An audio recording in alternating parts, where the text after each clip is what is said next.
Penyitaan berasal dari terminologi Beslag Belanda dan istilah Indonesia Beslag, tetapi istilah bakunya ialah sita atau penyitaan. Pengertian yang terkandung di dalamnya ialah: 1. Tindakan menempatkan harta kekayaan tergugat secara paksa berada dalam keadaan penjagaan. Yang kedua, tindakan paksa penjagaan itu dilakukan secara resmi berdasarkan perintah pengadilan atau hakim. Ketiga, barang yang ditempatkan dalam penjagaan tersebut berupa barang yang disengketakan, tetapi boleh juga barang yang akan dijadikan sebagai alat pembayaran atas pelunasan utang debitur atau tergugat dengan jalan menjual lelang barang yang disita tersebut. Keempat, penetapan dan penjagaan barang yang disita berlangsung selama proses pemeriksaan sampai ada putusan pengadilan yang berkekuatan hukum tetap yang menyatakan sah atau tidak tindakan itu. Tujuan penyitaan. Agar gugatan tidak ilosoir, maka tujuan utama penyitaan agar barang harta kekayaan tergugat. Yang ke-1, tidak dipindahkan kepada orang lain melalui jual beli atau penghibahan dan sebagainya. Yang kedua, tidak dibebani dengan sewa menyewa atau diangguhkan kepada pihak ketiga.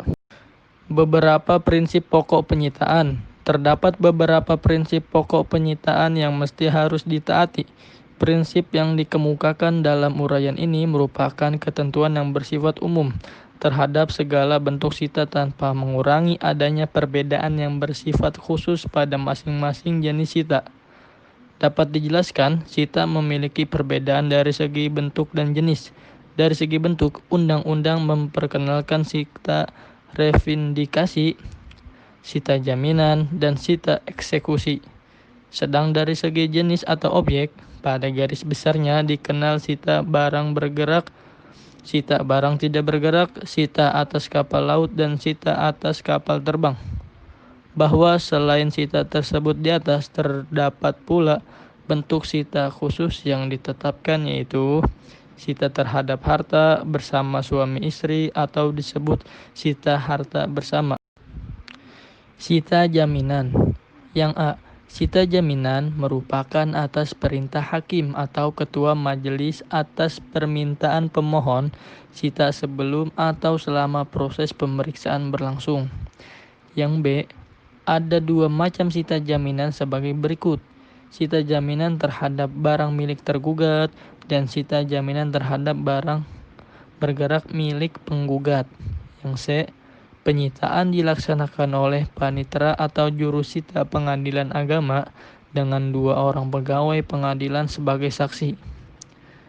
Sita jaminan terhadap barang milik tergugat. Majelis hakim dalam mengabulkan permohonan sita harus ada sangkaan yang beralasan bahwa tergugat berupaya mengalihkan barang-barangnya untuk menghindari gugatan penggugat. Yang kedua, yang disita adalah barang bergerak dan barang yang tidak bergerak milik tergugat. Setelah sita dilaksanakan, maka dalam persidangan berikutnya majelis hakim harus menyatakan sah dan berharga sita jaminan dan dicatat dalam berita acara sidang. Selanjutnya, jika gugatan dikabulkan, sita jaminan dinyatakan sah dan berharga oleh hakim dalam amar putusannya. Dan jika gugatan ditolak atau dinyatakan tidak dapat diterima, sita harus diperintahkan untuk diangkat. Selanjutnya, dilarang meletakkan sita jaminan dan sita eksekusi terhadap barang-barang milik negara. Selanjutnya, dilarang menyita hewan atau perkakas yang benar-benar dibutuhkan oleh tersita untuk mencari nafkah. Dalam kurung pasal 197 butir 8 HIR atau pasal 211 RBG tutup kurung. Sita terhadap barang milik penggugat revindicatoir Beslag.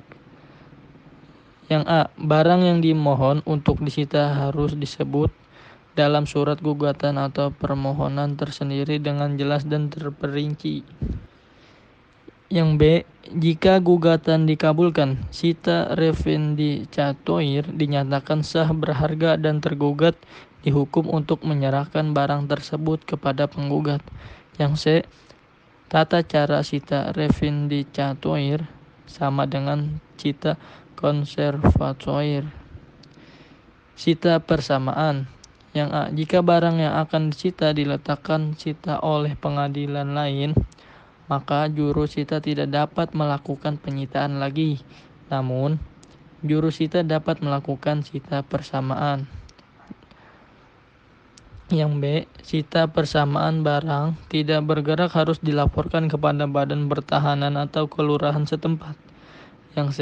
Jika sita jaminan atau sita jaminan utama telah menjadi sita eksekusi kemudian objeknya akan dilelang, maka sita persamaan dengan sendirinya menjadi hapus demi hukum. Yang D. Jika sita jaminan atau sita jaminan utama dicabut atau dinyatakan berkekuatan hukum, maka sita persamaan sesuai dengan urutannya menjadi sita jaminan atau sita jaminan utama. Sita harta bersama. Yang A. Permohonan sita bersama diajukan oleh pihak suami atau istri terhadap harta perkawinan, baik yang bergerak atau tidak bergerak. Yang B. Suami atau istri dapat meminta pengadilan agama untuk meletakkan sita harta bersama tanpa adanya permohonan gugatan cerai atau cerai talak. Jika salah satu pihak melakukan perbuatan yang merugikan atau membahayakan harta bersama. Selanjutnya ada sita buntut. Yang A. Sita buntut adalah permohonan sita yang diajukan setelah putusan pengadilan tingkat pertama dijatuhkan dan perkaranya dimintakan banding. Pasal 227 HIR atau pasal 261 butir 1 RBG. Yang B. Permohonan penyitaan diajukan kepada Ketua Pengadilan Agama untuk diteruskan kepada Pengadilan Tinggi Agama. Yang C. Jika permohonan tersebut dikabulkan oleh Pengadilan Tinggi Agama, maka hakim membuat penetapan dengan amar. 1. Mengabulkan permohonan sita tersebut. Yang kedua, memerintahkan Ketua Pengadilan Agama untuk melaksanakan sita. Yang ketiga, memerintahkan Ketua Pengadilan Agama untuk mengirim berita acara sita kepada Pengadilan Tinggi Agama dalam tempo 2 kali 24 jam. Tertera dalam pasal 195 ayat 5 HIR atau pasal 206 ayat 5 RBG. Sita eksekusi. Yang A. Sita jaminan atau sita revendicatoire yang telah dinyatakan sah dan berharga dalam putusan yang berkekuatan hukum tetap berubah menjadi sita eksekusi. Yang B. Sita eksekusi hanya menyangkut pembayaran sejumlah uang. Selanjutnya adalah eksekusi.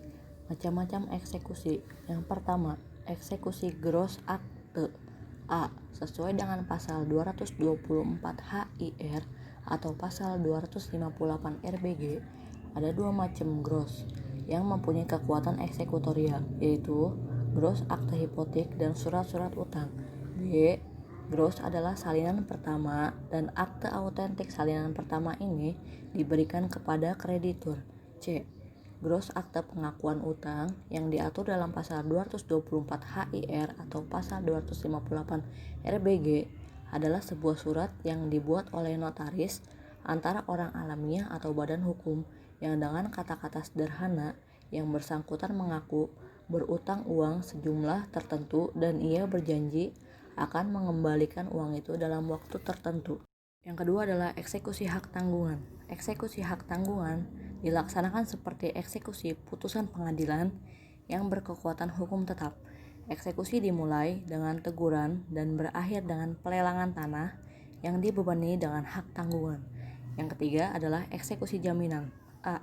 Sesuai dengan ketentuan pasal 1 Undang-Undang Nomor 42 Tahun 1999 tentang jaminan fidusia. Yang dimaksud dengan fidusia adalah pengalihan hak kepemilikan suatu benda atas dasar kepercayaan dengan ketentuan bahwa benda hak kepemilikannya dialihkan tersebut tetap dalam penguasaan pemilik benda. B. Jaminan fidusia adalah hak jaminan atas benda bergerak, baik yang berwujud maupun yang tidak berwujud, dan benda tidak bergerak, khususnya bangunan, yang tidak dapat dibebani hak tanggungan sebagaimana dimaksud dalam Undang-Undang Nomor 4 Tahun 1996 tentang hak tanggungan, yang tetap berada dalam penguasaan pemberi fidusia sebagai tanggungan bagi pelunasan utang tertentu, yang memberikan kedudukan yang diutamakan kepada penerima fidusia terhadap kreditur lainnya. Yang keempat adalah eksekusi putusan. A.